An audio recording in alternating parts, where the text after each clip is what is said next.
Assalamualaikum warahmatullahi wabarakatuh. Kami dari kelompok 13 akan mempresentasikan materi tentang kepemimpinan. Sebelumnya perkenalkan dulu, nama saya dari Bank University dan nama saya Risma Belajar. Oke, langsung saja ke materinya. Pengertian kepemimpinan. Apa itu kepemimpinan? Kepemimpinan adalah sikap yang ada di dalam seorang pemimpin. Sedangkan pemimpin adalah seorang yang sudah diberi kepercayaan. Kepercayaan tersebut digunakan untuk menjadi sebuah kepala atau ketua di dalam perusahaan atau organisasi. Kepemimpinan adalah sikap sebuah kekuatan atau kemampuan yang ada di dalam diri seseorang. Sikap kepemimpinan tersebut digunakan ketika memimpin. Salah satu pengaruh yang ditimbulkan dari sikap kepemimpinan tersebut adalah dapat mempengaruhi seseorang. Pengaruh yang diberikan ini dimaksudkan di dalam sebuah pekerjaan atau organisasi. Hal itu dikarenakan umumnya sikap kepemimpinan dibutuhkan seseorang dalam memimpin sebuah pekerjaan atau organisasi. Berdasarkan hal tersebut, maka seorang pemimpin tentu harus memiliki kemampuan untuk memandu anggotanya. Selain itu, seorang pemimpin harus dapat mempengaruhi sekaligus meyakinkan sekelompok orang atau seseorang. Ketika pemimpin dan anggotanya sudah berada di jalur yang sama, maka apa yang ditargetkan akan lebih mudah dicapai. Oke, untuk selanjutnya ada latar belakang. Kepemimpinan leadership dapat dikatakan sebagai cara dari seseorang pemimpin leader dalam mengarahkan, mendorong dan mengatur seluruh unsur-unsur di dalam kelompok atau organisasinya untuk mencapai suatu tujuan organisasi yang diinginkan sehingga menghasilkan kinerja pegawai yang maksimal. Dengan meningkatkan kinerja pegawai berarti tercapainya hasil kerja seseorang atau pegawai dalam mewujudkan tujuan organisasi. Kemampuan dan keterampilan dari seseorang pemimpin adalah faktor penting dalam memotivasi pegawainya agar lebih bekerja dengan baik. Dalam hal ini, pengaruh seorang pemimpin sangat menentukan arah tujuan dari organisasi. Karena untuk merealisasikan tujuan organisasi perlu menerapkan peran dalam memimpin kerja yang konsisten terhadap situasi kerja yang dihadapi. Selain itu, seorang pemimpin di dalam melaksanakan tugasnya harus berupaya menciptakan dan memelihara hubungan yang baik dengan bawahannya agar mereka dapat bekerja secara produktif. Dengan demikian, secara tidak langsung motivasi dari pegawai semakin meningkat. Selanjutnya ada unsur-unsur kepemimpinan. 1. Kekuasaan. 2. Pemahaman orang-orang. 3. Kemampuan untuk menghakimi. Terakhir, kemampuan untuk bertindak. Selanjutnya ada teori kepemimpinan. Seseorang punya peranan sebagai pemimpin karena mau punya kekuasaan. Sumber kekuasaan adalah dari kedudukannya paksaan dan hubungan serta dari orang menerima atau teori penerimaan atau acipta-acip atas segala sesuatu yang mereka harus lakukan dan mereka tunduk untuk melaksanakannya dan dapat menyatakan tidak berbuat turut pada wewenang yang lebih tinggi. Oleh karena itu, syarat seseorang diterima pengaruhnya jangan tanyakan wewenang formal, jangan takut menciptakan kewajiban pada seseorang, ciptakan dasar bergantung seseorang pada adat, memanfaatkan keahlian yang dimiliki, berikan kesempatan orang lain menghargai Anda. Oke, selanjutnya akan saya sampaikan oleh Arfi. Selanjutnya model-model kepemimpinan. 1. Model kepemimpinan kontinum. 2. Model kepemimpinan audio. 3. Model kepemimpinan 4. Model kepemimpinan manajerial. 5. Model kepemimpinan trivial. 6.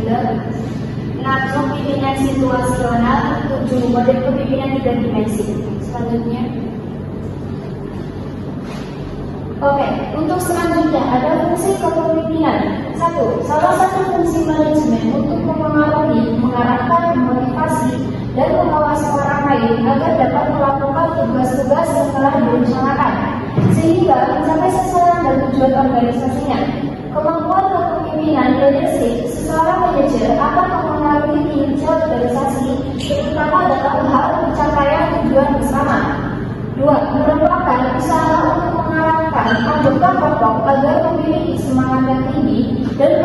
sebaik mungkin. Selain itu, fungsi kepemimpinan juga berkaitan dalam mengatur hubungan antara individu atau kelompok dalam organisasi. Hal ini perlu dilakukan guna mewujudkan organisasi yang bergerak ke arah pencapaian tepat sasaran. Selanjutnya adalah tujuan kepemimpinan.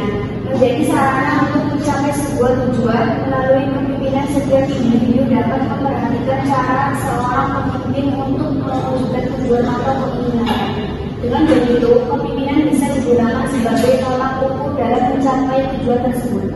Selain itu, kepemimpinan juga memiliki tujuan untuk memberi motivasi kepada orang lain.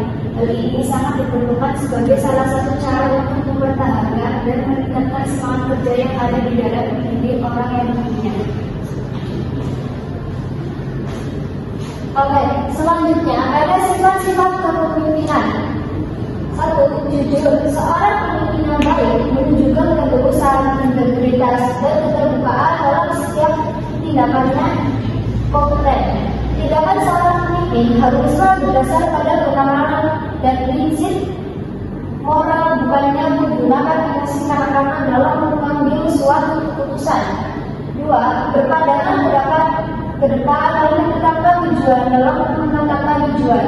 Seseorang pemimpin perlu menanamkan pemikiran bahwa tujuan itu adalah milik seluruh organisasi, lalu mengetahui apa yang diinginkannya dan bagaimana cara untuk mendapatkannya. Biasanya ia menetapkan prioritas berdasarkan nilai dasarnya. Yang ketiga adalah memberi inspirasi dalam mengerjakan setiap tugas. Seorang pemimpin harus menunjukkan rasa percaya diri, ketahanan mental, fisik, dan spiritual. Dengan begitu, bawahan akan terdorong untuk mencapai yang lebih baik lagi. 4. Cerdas. Seseorang pemimpin yang efektif harus memiliki kemauan untuk terus membaca, belajar, dan mencari tugas-tugas yang menantang kemampuannya. Yang nomor 5 adalah berpikiran adil. Prasangka adalah musuh dari keadilan. Seorang pemimpin yang baik akan memperlakukan semua orang dengan adil, menunjukkan empatinya dan bersifat peka terhadap perasaan, nilai, minat, dan keberadaan orang lain. Berpikir luas. Pemimpin yang baik menyadari setiap perbedaan yang ada dalam ruang lingkup kepemimpinannya dan mau menerima segala perbedaan itu. Berarti seseorang pemimpin yang baik selalu bertekun dalam usaha mencapai tujuan, bukannya terus-terusan berusaha mengatasi berbagai halangan yang memang sulit untuk diatasi biasanya. Meskipun sedang berada di bawah tekanannya, tetap tenang dan menunjukkan rasa percaya diri.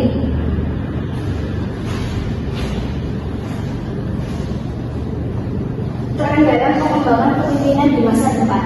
1. Lebih fokus pada pengembangan vertikal.